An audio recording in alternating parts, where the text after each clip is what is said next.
Good evening, Tony Datino here with my Live with Tony segment. It's now Wednesday, and we're moving along in the month of March to the 23rd. So time is going by quickly. We're almost a quarter of the year 2022, and it still seems like it was New Year's, like almost yesterday. I wanted to talk to you about an article I read out of the March 19th issue of New Scientist magazine. That's one of my favorite magazines. In fact, I just renewed my subscription to it. And in the New Science article that they reported on this week, it said, low levels of light at night may disrupt your blood sugar levels. We're learning a lot about sleep. Now, why am I interested in these things? Well, one of the courses that Michael Datino has really done a lot of extensive research on is the 6 key elements or factors to brain fitness. And one of those key elements is all about sleep. So we've talked about sleep and why it's important to you, but in this particular article, they talk about having any type of light, be it a TV or a night light or a lamp, or any kind of light is impacting your ability to sleep at night. And what seems crazy to me about this is, like, I always thought, well, your eyes are closed, so what difference does it make if there's a light on if your eyes are closed? And what they did with this study, and this was done by Northwestern out of Chicago, what they did with the study is they had people sleep in dark rooms, and they had people sleep in a dark room followed by a room with some minor light on it.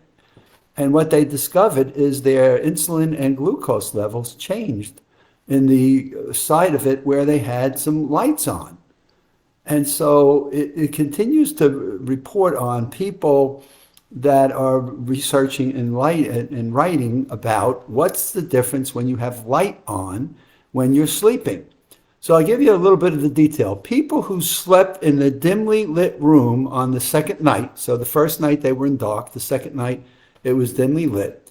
So those that slept in the room on the second night in a dimly lit room had worse blood sugar the next morning than they did on the first night when they were in a completely dark room. Now, this is crazy because how many times, especially as you get older, people say, well, gee, you have a nightlight on. Well, who stops to think about what that nightlight is doing to your insulin and blood glucose levels? So here comes this study, and they say, well, wait a minute, it's going to have an impact, because what happens is when the room is nearly dark, those who had spent 2 nights in the dark conditions had little difference in their blood sugar control. Those measured with the glucose and insulin levels upon waking up that had some light had a negative change in it. So here we are back onto sleeping. So I was having a conversation with someone today about sleeping. And what do we know about sleeping? Well, we know that when we go to sleep, it cleans out our toxin levels. It has some linkages now between sleeping and toxins and the purification of those toxins from our brain that may impact dementia and Alzheimer's. And so they talk about in the research 3 to 4 hours of deep sleep. Well, now here comes an article that says, well, in addition to that, you need to have a dark room. So what lights might you have? And I'm still trying to figure out, how do those lights penetrate when you have your eyes closed? So maybe we need to get one of those masks that they put on sometimes, when you want to get sleep on a plane and you put a mask on over you. Will that stop any light from getting into your brain? And using that. So there's all these different elements that are showing up in sleep. Another one that I keep seeing on and off is dreaming. So sometimes people, they go to the bed and they dream, and they wake up and they said they've had a nightmare. Something that happened during their life and during their day was so traumatic and so stressful to them that they have nightmares. And you say, whoa, okay, so now I have a nightmare. Well, I'm not going to get a good night's sleep on that. Some people, they have dreams and they're pleasant dreams and they're fun, but when they wake up, they don't remember them. So others get up and they have a creative suggestion and or idea. Thomas Edison taught us that. So what we keep finding is this research that continues to demonstrate to us the importance of sleep.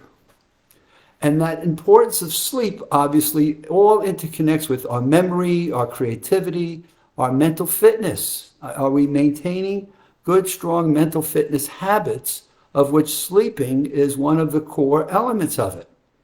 And as we sleep, we still, science is always asking the questions, well, why do we sleep? And why don't we just stay up 24 hours a day?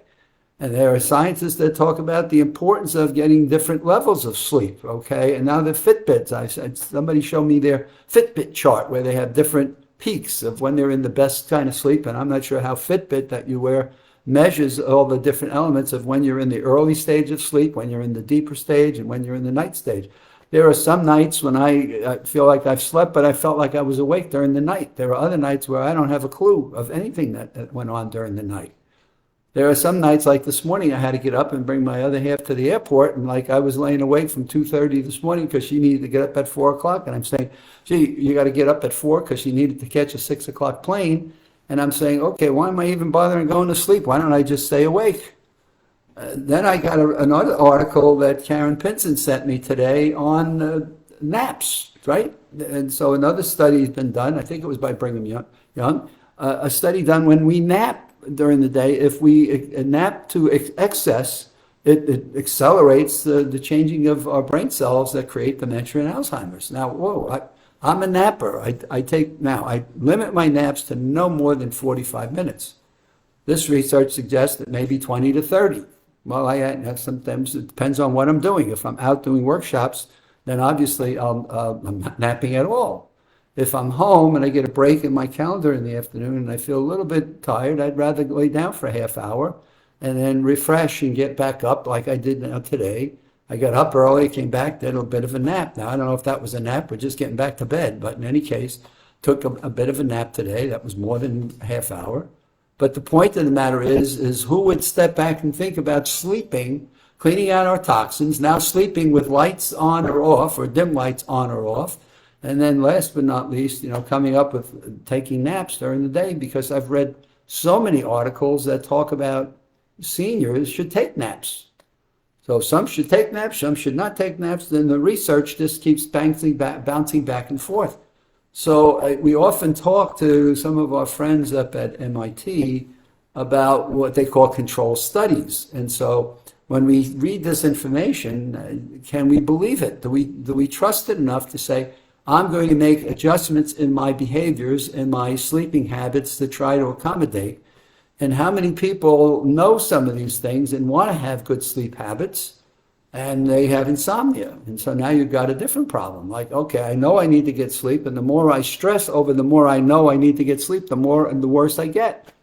So you've got all these different elements that come to the importance of sleeping and realizing, well, I know I want to get a good night's sleep because if I don't, I'm tired.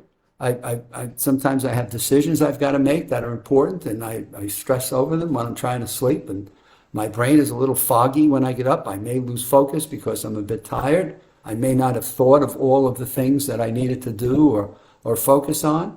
And so this element of sleep just comes at us and comes at us and comes at us. And one of the things I always tell people that I've found most helpful to me is when I'm having those rough nights of sleep, I get up, piece of paper with a pen, and I jot down notes. What was I sleeping about? What was I thinking? Did I come up with any new ideas on something I was working on? What was causing me stress? And what I've learned to do is just take everything that's going on in my brain in that time of not sleeping, and I get it onto a piece of paper. And I find that sometimes I can do it in 10 minutes, sometimes in 5, sometimes it might take me an hour.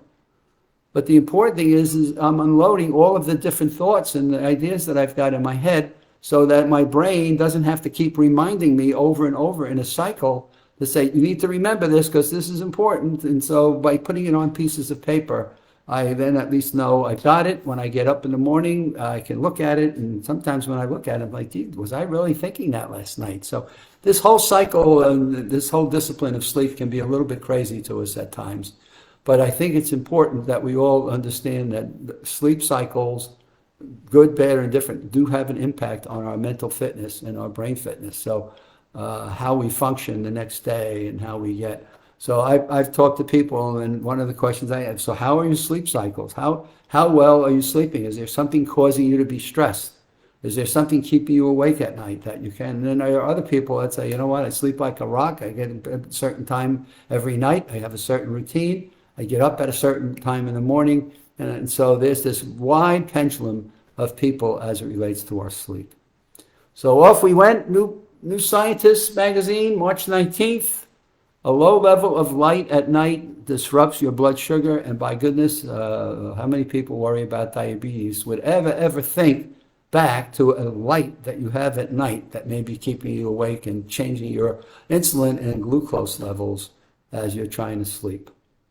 Just one more thing to worry about as we think about sleeping. All right, I will be back to you on Friday. I leave Windermere, Florida, and head off to New York on Friday afternoon. So I'll be doing my broadcast earlier in the day come Friday, but my goal is to have it done. And if not, I'll pick it up from New York on Monday. But in any case, have a good rest of the week, and we'll see you on Friday. And if not, then if schedule doesn't work out, I'll see you by Monday.